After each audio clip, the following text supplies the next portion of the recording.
One of the minor Jewish holidays, although in Judaism there's no such thing as minor, but relative to other holidays when there are many obligations and many restrictions, one of those so-called minor holidays is Chamisha Asar B'Shvat, the 15th day of the month of Shvat, known colloquially as Tu B'Shvat. The reason why it's called Tu B'Shvat is because in Hebrew, letters are numbers, and the number 15 would be a Yud and a Hey. But since that's God's name, and we don't want to just write God's name needlessly, we substitute the Yud. Instead of 10, we put Tes, which is 9, and instead of Hey, which is 5, we put Vav, which is 6. 9 and 6 is 15. So when you spell Tes, Vav, and you put a vowel to it, it reads 2. Tu B'Shvat, but the real name is Chamisha Asar B'Shvat, the 15th of Shvat, and it's called the Rosh Hashanah of trees. You know, if you ever want to ask someone a riddle for which they probably won't know the answer, is what has 4 heads? And the answer is the Jewish year. The Mishnah, the authoritative body of Jewish law, says that there are 4 Rosh Hashanahs, 4 heads of the year. We, of course, know of the Rosh Hashanah, that is at the beginning of the month of Tishrei, when we blow the shofar, the day of judgment. But there are also other heads of the year regarding other areas of law. This holiday, the 15th of Shvat, is the Rosh Hashanah for trees. Now, it doesn't mean this is a day when we start planting trees, when we celebrate the planting of trees, but it's about the laws concerning tithing, that there's a season of tithing, a new season begins, and it's a topic that we won't go into right now, but it's about the legal aspect of the seasons regarding agricultural laws that pertain in the land of Israel. But nevertheless, we still celebrate this day because it has a spiritual meaning that has special relevance to each and every one of us, because the Torah compares a human being to a tree. Ki ha'adam eitz hasada. A person is like the tree of the field. So there are a lot of parallels that are drawn between trees and people.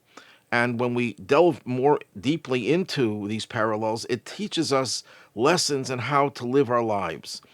In the last talk the Rabbi gave on this occasion in 1992, this is the last time we merited to hear him speak on this subject, on the 15th of Shvat. And the Rebbe at great length went into a very intricate and very detailed analysis of the fruits of the trees that Israel is known for and praised for. Now, in the book of Deuteronomy, in chapter 8, there's a verse that talks about Israel, and it says it's a land of wheat, barley, vines, that means grapevine, wine, figs, and pomegranates, a land of oil, olives, and honey, date honey.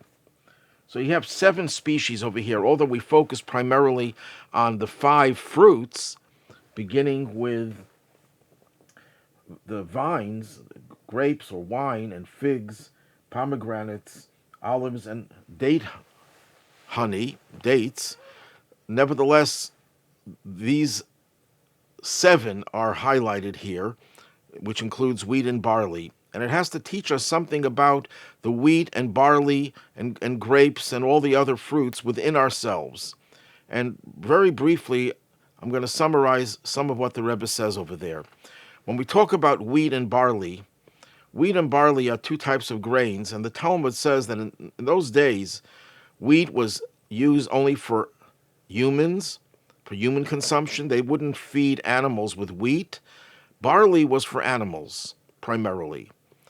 So right away, when we talk about the earth that produces wheat and barley, what does that mean in terms of our spiritual lives? We are composites, we're taught, of 2 souls. We have an animal soul and a godly soul. So the first thing we have to know is that we have to feed our godly soul. Wheat, again, is the food that is used for human consumption. When we talk about human beings, very often people think of a human being as a frail, fragile, defective creature. And that's why when someone makes a mistake, what do people say? Well, he's only human. But that's not the way Hasidic thought thinks about the definition of a human being. What makes the human being distinctive is that the human being possesses a godly soul, but we also possess an animal soul. There are two different dimensions, two different characteristics, or two different personalities that we all have. So we have to nourish, we have to nurture the godly soul. How do we nurture the godly soul? By studying Torah, by doing a mitzvah. That enhances or reveals even more the power that we have within ourselves, the godly soul. But you can't just think about the godly soul and try to focus on the godly soul with spirituality. You have to deal with the animal soul as well. You have to tame the animal soul. And again, how do you do that? We do that through the observance of the mitzvot, of the commandments. We do that by every time we do a physical act that is in accordance with God's will. For example, every time we take our hand and we give some money to tzedakah, to charity, we're elevating the physicality of that hand, and we're also training the animal soul. The animal soul doesn't want to part with its money. It's, after all, the animal soul is by definition, like an animal, interested in self-preservation and is therefore selfish. So when we take the money that we own and we give it away, or any other similar act that takes a certain amount of sacrifice, what we're doing is refining and disciplining the animal soul. So that's the wheat and the barley. That's where the basic, the staple of life ends. And then we pick up the fruit. Fruit generally is a symbol of something that gives more flavor to life. It goes beyond the basics. You can survive without fruit, but fruit is like a dessert. So here we go into the 5 different fruits. And this is how the Rabbi explains them. We start off with wine. The vines, the grapes, the vine that produce wine. Wine, we know, is what instills joy in a person. A person drinks wine, they open up, and they become more alive. It enhances them. And that's the lesson of this day, of the 15th of Shvat, that we have to enhance our Judaism. You can study Torah, you can do mitzvot, you can do everything right, but you can do it without enthusiasm, without life, without spirit. And the first lesson that we get from this holiday that focuses on fruits, on the tree and the fruits of the tree, is that you have to instill whatever you're doing with life, with joy, and with excitement and enthusiasm. And then we get to the next fruit, which is figs. What do we know about figs? We know, if you go to the beginning of Genesis, we know that when Adam and Eve ate of the forbidden tree, and they realized that they were naked, they took fig leaves to cover themselves. And that became an expression. A fig leaf is that which covers up your nakedness, covers up your mistakes. So the idea of figs reminds us of garments. It's not enough to try to energize your godly soul and your animal soul as well. You have to also focus on your garments. What are garments? Oh, of course, there are physical garments that we wear, and there are laws that pertain to physical garments. They can't be made out of wool and linen. But the Rebbe is obviously referring to the spiritual garments of the soul. You see, the soul is a composite of different layers. You have the soul's personality. That's the understanding, the mind, the mindset. And you have also the feelings, the emotions. But then there's the things that we have, the tools that we have, the instruments we have to express our ideas and our feelings. And those are called garments by the Alter Rebbe, the first Chabad Rebbe in his classic work, the Tanya, because just like a garment covers the body, and it also expresses the features, the anatomical features of the body, and garments also enhance the looks of the person. So there are 3 spiritual garments that we all have, and they are thought, speech, and action. So we have to focus primarily on what our thoughts are, that our thoughts should be pure thoughts, good thoughts, positive thoughts.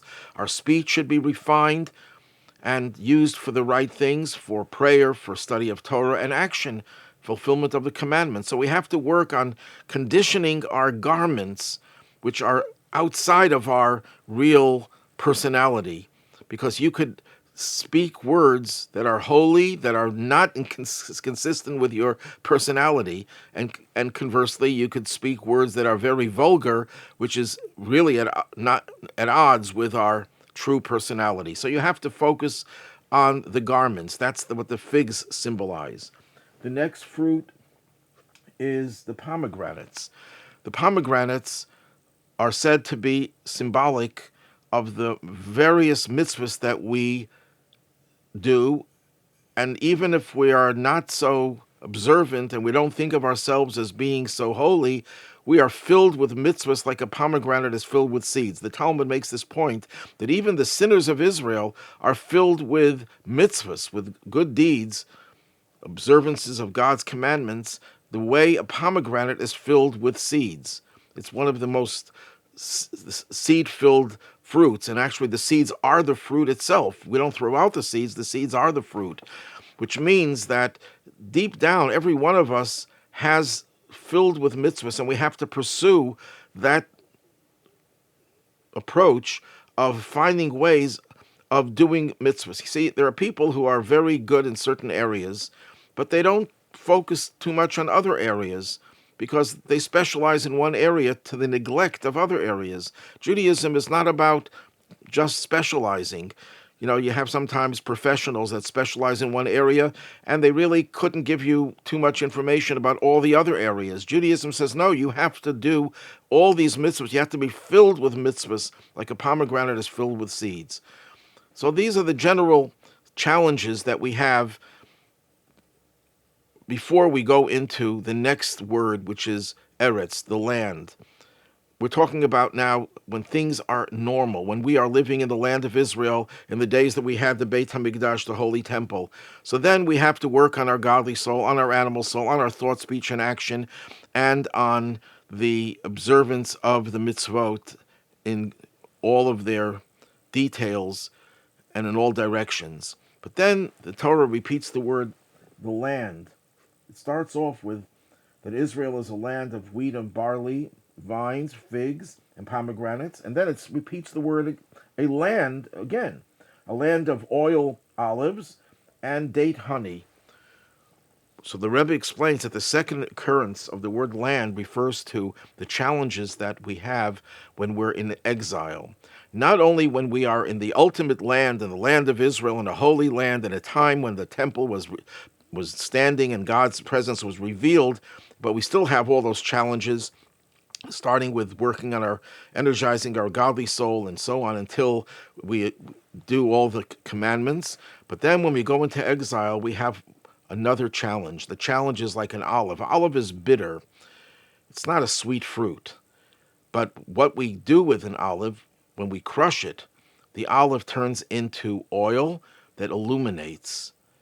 So that is a symbol of the pressure that we have in exile. And in spite of that pressure, in spite of all the obstacles, in spite of in cases of exile where there was oppression and persecution, but today thank God we don't have the oppression and persecution, but we have all the other challenges, difficulties, and obstacles. And when we break through those obstacles, we produce illuminating oil.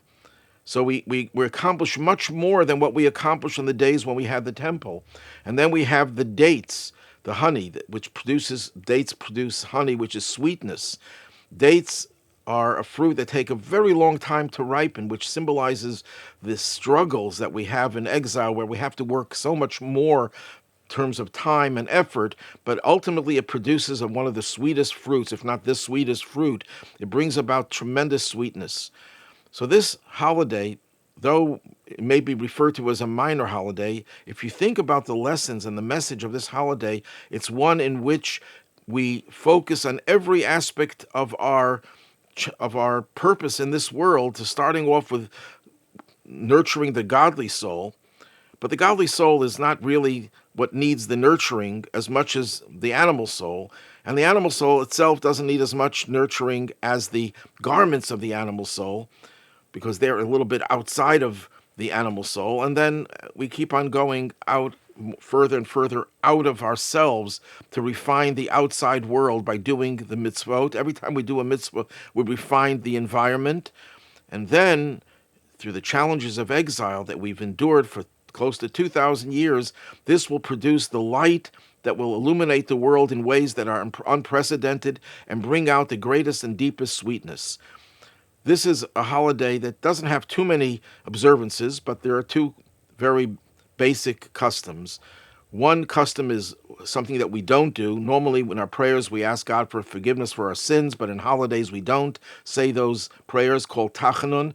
Well, that's true about this holiday as well. On the 15th of Shvat, we do not say the prayers of tachanun because it's a joyous day, and what you accomplish with joy, what you accomplish through confession and sadness because of your sins, you can accomplish the same thing with the joy of the holiday, the spiritual joy. And the second thing is that it's customary to eat fruit, especially the fruits that Israel is known for, the ones that we just enumerated and discussed. And some people also have a custom to eating carob, maybe because carob takes 70 years for the carobs to grow, to ripen. It's again another symbol of the benefits that we get through the long exile, and the ultimate benefit will be when we will see the revelation of Mashiach, who will take us out of this exile and bring us the light and the sweetness that are symbolized by the olives and the dates.